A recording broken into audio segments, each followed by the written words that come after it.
છોટાઉદેપુરના દેવહાટ પાસે ગત રાત્રિ દરમિયાન બે બાઇકની ડમ્પરે પાછળથી ટક્કર મારતા એક બાજુ ચાલકનું ઘટના સ્થળે મોત નીપજ્યું છે, જ્યારે અન્ય બે બાઇક સવારને ગંભીર ઇજાઓ પહોંચતા છોટાઉદેપુર સિવિલ હોસ્પિટલ ખાતે ખસેડવામાં આવ્યા હોવાનું સામે આવ્યું છે. તો સમગ્ર જાણકારી અનુસાર છોટાઉદેપુર જિલ્લાના કોલ ગામના ઉજાડિયા ફળવામાં રહેતા કમલેશ બુધાભાઈ રાઠવા પોતાના અન્ય બે મિત્રો સાથે બે બાઇક લઈને આંબા ડુંગર ગયા હતા, જ્યાંથી પરત ફરી રહ્યા હતા. ત્યારે ગત રાત્રિના દેવાટ પાસે પહોંચ્યા ત્યારે પાછળથી માતેલા સારની જેમ આવી રહેલા સિમેન્ટ ભરેલા એક ડમ્પર ચાલકે કમલેશ બુધિયા રાઠવાની બાઇક અને નાનજી બહાદુરભાઈ રાઠવાની બાઇકને પાછળથી ટક્કર મારતા બંને બાઇક પર સવાર કમલેશ બુધિયા લોયલભાઈ રાઠવા, નાનજી બહાદુરભાઈ રાઠવા અને પાછળ બેઠેલા માધુભાઈ રામાલાભાઈ રાઠવા હવામાં ફંગોળાઈને રસ્તા પર પટકાયા હતા, જેમાં કમલેશ બુધલિયાભાઈ રાઠવાના માથાના ભાગે તથા શરીરના અન્ય ભાગોમાં ગંભીર ઇજાઓ થતા તેઓનું ઘટના સ્થળે મોત નીપજ્યું હતું. જ્યારે નાનજીભાઈ બહાદુરભાઈ રાઠવા અને પાછળ બેસેલા માધુભાઈ રામલાભાઈ રાઠવાને ગંભીર ઇજાઓ થતા તેઓને બંને જણાને છોટાઉદેપુર સિવિલ હોસ્પિટલ સારવાર માટે ખસેડવામાં આવ્યા હતા.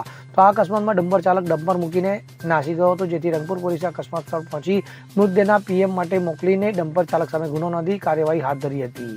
Bureau report CN24 news. હવે જુઓ દેશ દુનિયાની તમામ ખબરો તમારી આંગળીના ટેરવે.